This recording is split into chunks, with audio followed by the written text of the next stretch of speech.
तासगाव येथील शिवनेरी पथक ठरले दोस्ती दहीहंडीचे मानकरी। सांगलीच्या कवटेमहाकाळ शहरामध्ये सर्वोत्तम फाउंडेशनचे प्रवर्तक संदीपआबा गिड्डे पाटील यांच्या संकल्पनेतून महाराष्ट्राचे मुख्यमंत्री देवेंद्र फडणवीस यांच्या 55व्या वाढदिवसानिमित्ताने वर्षभर विविध सामाजिक उपक्रम राबवण्यात येत आहेत।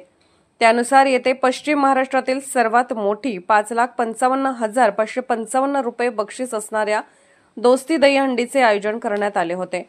दहीहंडी फोडण्यासाठी नाशिक पर्यंतचे गोविंदा पथके आली होती।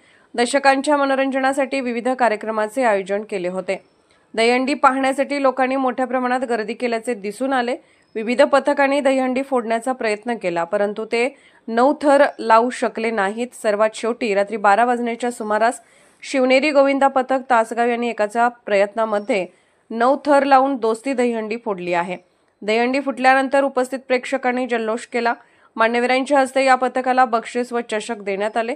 यावेळी सर्वोत्तम फाउंडेशनचे प्रवर्तक संदीपआबा गिड्डे पाटील, मिलिंद बापू कोरे, भाजप तालुका अध्यक्ष उदयराज भोसले, विक्रम कोळेकर, धनाजी शिंदे, दहीहंडीचे निमंत्रक ईश्वर वनखडे यांच्याबरोबरच भाजपचे अनेक पदाधिकारी उपस्थित होते।